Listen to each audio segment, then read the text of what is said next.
Want to grow your business and take it to the next level? Well, here we all are, and we're going to show you how through hard work, perseverance, and a little help and know-how, you can take things to the next level and push the success of your business even further.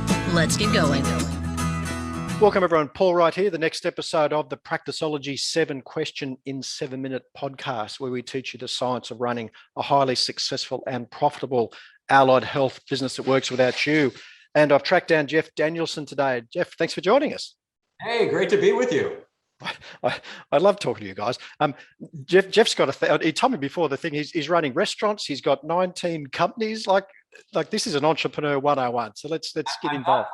Let's just put it that way. I don't have any time to get in trouble because I am very busy, but I love what I do. So he's a passionate and creative serial entrepreneur, as you've already worked out, with 19 different companies.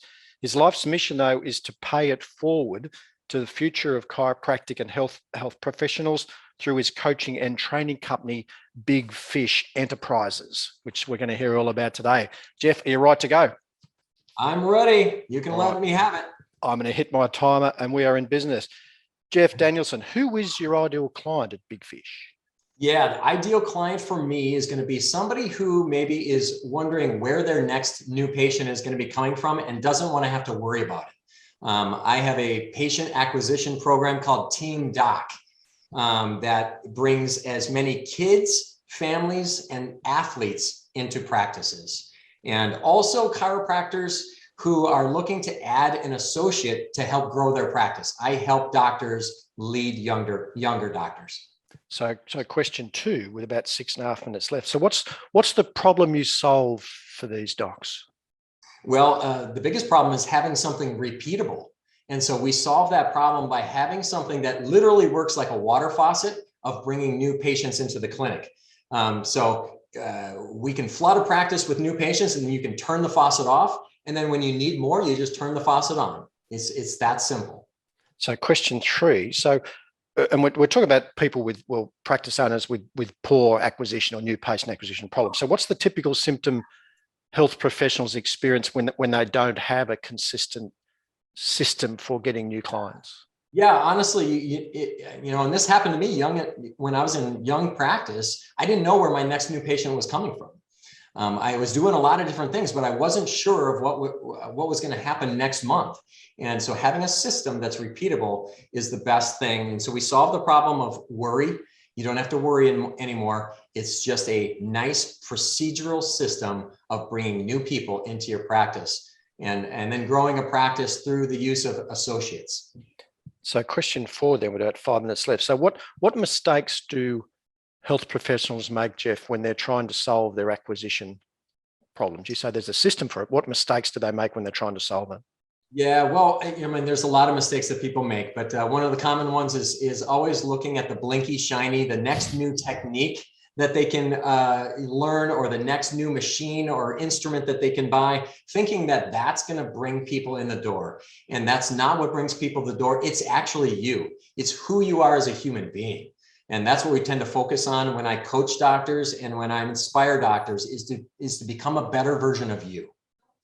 Okay, well, question 5 then. So what's a valuable free action, Jeff? What can our listeners and viewers do to help get their head around their new patient acquisition problem? What can they do? Yeah, well, one of the things you can actually spend time on is actually just improving who you are by making your day 1 and day 2, where you're bringing new people into your business and becoming a better person and a better communicator. If you can improve that actionable item of investing in yourself to become a better communicator, that will pay dividends. More than any other thing you can possibly do. And I will tell you that my podcast, which is called Chiro Feast, CHIRO, and then feast as in food, so FEAST. If you find that where you get podcasts, it's good for all professionals. It doesn't matter what business you're in. You don't have to be a chiropractor to listen to it. It's an excellent resource. Brilliant. So question 6 with about 3.5 minutes left. So what's a valuable free resource, Jeff? Where can our listeners go to find out more? Where can they get information? What have you got for them? Yeah, if you go to mybigfishenterprises.com, There you will find information about different resources that I have available. It's mybigfishenterprises.com. You can find out about Team Doc, which is the new patient acquisition program. You can find out about my coaching, where I help coach and help grow people's practices. I also have a system of paying it forward to young doctors by investing in them. And that's a whole nother thing that some successful chiropractors would like to do. How do I open a second practice? Well, it's not by doing it yourself, let me tell you that. It's by inspiring somebody younger to actually do it along with you. So the last question, Jeff, what's the question I should have asked you that I didn't get to today that would give great value to our audience? Yeah, well, I kind of touched on it a little bit, and that question would be, what's the most important aspect to improve your practice in order to grow and be successful? And it's not more continuing ed. It's not more licenses and more letters behind your name. It's not the blinky shiny instruments and stuff like that. The thing that you can invest your time in is you. Become a better leader. Become a person that is more worthy of people following. No matter what business you're in, you want to be somebody that is worthy of following. And that means being humble, but also being confident. You have to be humble and confident. Well, look at you guys. I contact you out of nowhere. You don't know about this crazy Australian. He reaches out and you've given up your valuable time. You're running 19 companies. This is a classic example of paying it forward. I'll get on this conversation, and you're doing that exactly so you're walking the walk, mate, aren't you?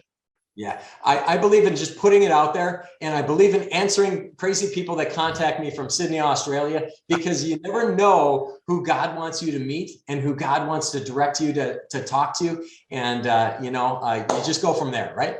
And what are the URLs again, Jeff? Where do they go? Give the podcast and the website. Where do they go?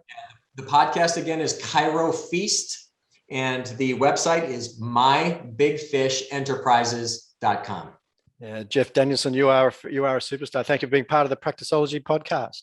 Thanks for having me. I really appreciate it. Now, if you haven't registered for our monthly Practiceology demonstration, head over to mypracticeology.com. I'll see you on the next episode.